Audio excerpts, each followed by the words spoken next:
বাস্তু পূজা। আমরা নতুন বাড়ি করলে বাস্তু পুজো করে থাকি।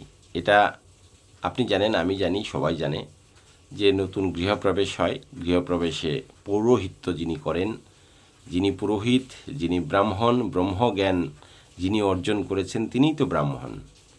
তো যাই হোক, আজকে সেগুলো নিয়ে সবিস্তারে কথা বলার অধিকার আমার এখনও নেই, অর্জনও করিনি, যে কে ব্রাহ্মণ আর কে পৌরোহিত্য করবেন বা পুরোহিত পরের উপকার করেন, হিত করেন, সেই সব বিচার করার অধিকার আমার নেই। আমি সেই সব নিয়ে কথাও বলবো না। তো একটাই বলবো যে আমরা বিশ্বাস করি, আর বিশ্বাসে মিলাই বস্তু তর্কে বহুদূর। আমাদের পূর্বপুরুষরা যেহেতু ব্রাহ্মণদের শ্রদ্ধা করে এসছেন, তাদেরকে সম্মান করে এসছেন, তাদের হাত দিয়ে ফুল অর্পণ করলে পুজো হয়, শুদ্ধ হয়, এটা সমাজ মেনে নিয়েছে, আমিও মেনে নিয়েছি, আমার সংস্কৃতি মেনে নিয়েছে। ফলে আমাদের যে রীতিনীতি যা কিছু রয়েছে, আমাদের সকলকেই সেটা মানা উচিত এবং আমরা মানব। তো বাস্তু পুজো সাধারণত আমরা জানি যে পৌষ মাসে করা হয়। পৌষ মাসে কবে করবেন, কবে বাস্তু পুজো করলে আপনার বাস্তু ভালো থাকবে, সেটা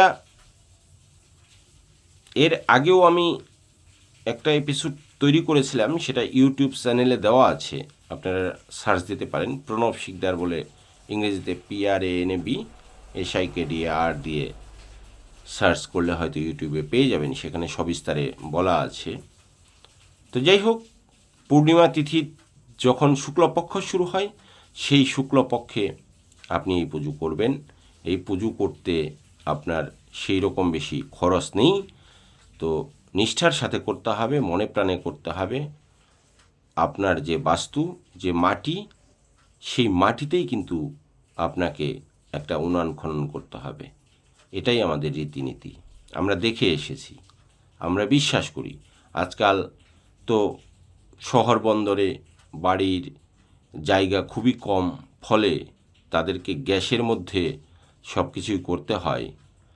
আর এই পুজোটা গ্যাসে করলে কতটা আহ, ফল পাওয়া যাবে, আমি কিন্তু এই সম্পর্কে আপনাদের কিছু বলতে পারবো না। কারণ যা নিয়ম, সেই নিষ্ঠার সাথে আপনার যে পূর্বপুরুষরা যে নিয়মে করে এসেছে, সেই নিয়মটা অব্যাহত রাখাটাই আমি মনে করব যে ভালো কাজ বা বুদ্ধিমানের কাজ। তো সেইভাবে যদি আপনি করতে চান, তাহলে পরে আপনাকে বাস্তু, আপনার যেটা রয়েছে, যেখানে মাটি রয়েছে, সেই মাটি জায়গায় উনুন খনন করতে হবে। তারপরে পাশে একটা ঢিপি তৈরি করতে হবে, সেখানে ফুল দিয়ে ঢিপিটাকে সুন্দরভাবে সাজাতে হবে।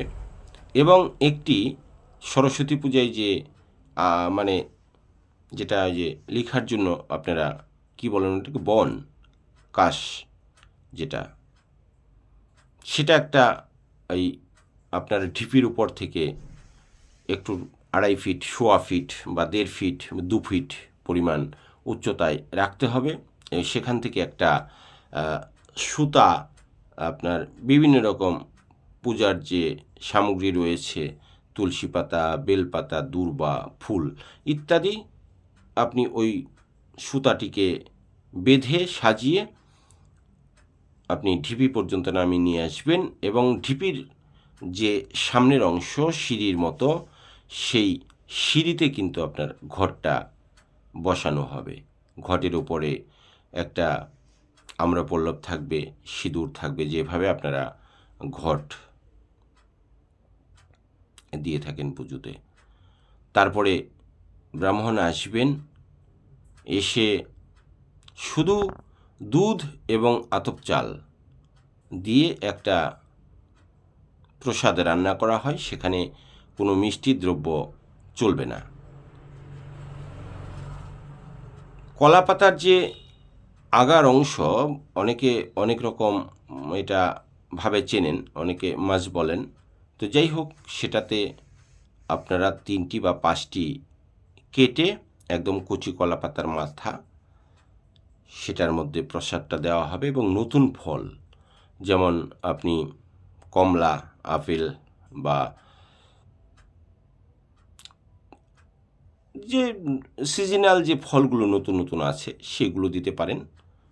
সেখানে প্রসাদ সাজানো থাকবে এবং পুরোহিত তখন পুজো তার শুরু করবেন বিভিন্ন মন্ত্রে উচ্চারণের মধ্য দিয়ে, শঙ্খ, কাশি, ঘণ্টা বাজিয়ে উলুধ্বনির মধ্য দিয়ে বাস্তুদেবের উদ্দেশ্যে আমরা প্রার্থনা করতে থাকব। পুরোহিত মন্ত্র বলবেন এবং মন্ত্র উচ্চারণের পাশাপাশি তিনি কিছু কাজকর্ম করে দিয়ে যাবেন।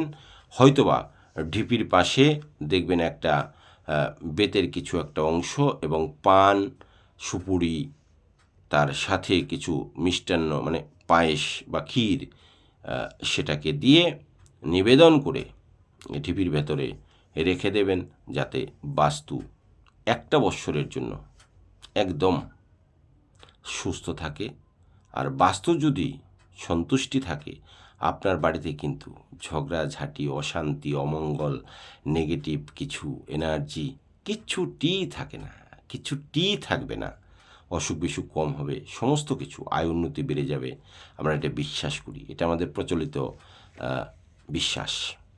কাজেই আপনি এই পৌষ মাস আজকে চলছে, যে কটা দিন রয়েছে, এই কটা দিনের মধ্যে শুক্লপক্ষ তিথি ধরে পূর্ণিমা তিথি পর্যন্ত যে কোনো দিন আপনি এই পুজোটি করতে পারেন। এবং বিস্তারিতভাবে আপনাদের সামনে আবারও উপস্থাপন করলাম। যদি এইটুকুন বুঝতে আবারও অসুবিধা হয়, তাহলে আমাকে আরেকবার জিজ্ঞেস করতে পারেন, বা ভিডিওটিকে একটু স্টে করে করে করে করে আপনি পুজোর বিষয়ে জানতে পারেন, দেখতে পারেন। তবে আমি যেভাবে বলেছি, আপনার পুরোহিতকে ঠিক এভাবেই কিন্তু জিনিসগুলোকে করতে বলবেন। তাহলে কিন্তু আপনার বাস্তু নিশ্চিতভাবে শান্ত থাকবে, ভালো থাকবে, অসুখ বিসুখ কম হবে, বাড়িতে চঞ্চলতা কমে যাবে, অনেকের মস্তিষ্ক হঠাকারিতা ভাব বেশি থাকে, সেটা কেটে যাবে। মানে সার্বিক দিক থেকে আপনার বাড়িতে কিন্তু মঙ্গল হবে, এটা আমাদের বিশ্বাস। এই বিশ্বাস আর ভক্তি, শ্রদ্ধা, এই সমস্ত কিছু মিলেই তো আমাদের চলতে হবে। এই সাংসারিক জীবনে আমাদের সুখ দুঃখ, হাসি কান্না সমস্ত কিছু চাওয়া পাওয়ার পাশাপাশি এইসবও থাকবে। আবার আমাদের কিন্তু যে সমস্ত আশা আকাঙ্ক্ষা বা লক্ষ্য, সেগুলোও পূরণ হবে। ফলে বিশ্বাসে মিলাই বস্তু, তর্কে বহুদূর, এই যে প্রবাদ, এটা শুধু প্রবাদ নয়, কিছু কিছু সময়ে কিছু কিছু ক্ষেত্রে দেখা যায় তা কিন্তু বাস্তবেও রূপায়িত হয়। এবং আপনি যদি বিশ্বাস করেন, আপনি করতে পারেন। আর ফল পেলে আপনি আবার আরেকজনকে বলবেন যে না, এই পুজোটি নিশ্চিতভাবে করা উচিত। আমাদের বাস্তুদেবতা, গৃহদেবতা, গুরুদেবতা, যাদের উপরে আমরা বসবাস করি, যাদের উপরে রাত্রি যাপন করি, দিন যাপন করি, কিছু কিছু সময় কিছু কিছু ক্ষেত্রে মাটিও তো চায় একটু জল, একটু কিছু, তাই না? বাস্তুও তো আশায় থাকে। বাস্তুর মধ্যে তো পূর্বপুরুষ যারা ছিলেন, তাদেরও তো একটা দৃষ্টি থাকে। তাই জন্যই তো আমরা পিতৃতর্পণ করে থাকি, তাই না? এটাও তো আমরা বিশ্বাসেই করি। তো কাজেই সব কিছুই বিশ্বাস। যার বিশ্বাস হবে সে করবেন, যে বিশ্বাস নেই বা আস্থা নেই তিনি করবেন না। আর যদি করে ভালো ফল প্রদান করেন ঈশ্বর, বা আপনি যদি ফল পান, তো আমাকে একটু আপনারা আশীর্বাদ করবেন, যেন আমি একটু সুস্থ থাকতে পারি, ভালো থাকতে পারি, আপনাদের সাথে আরও বেশি করে সময় কাটাতে পারি। সবাই ভালো থাকবেন, সুস্থ থাকবেন, আর প্রত্যেকটি দিন আপনার জন্য সুন্দর, সুখময়, উজ্জ্বল ভবিষ্যৎ এবং সাফল্য, সার্বিক সুস্থতা আসুক, এই প্রার্থনা রাখছি।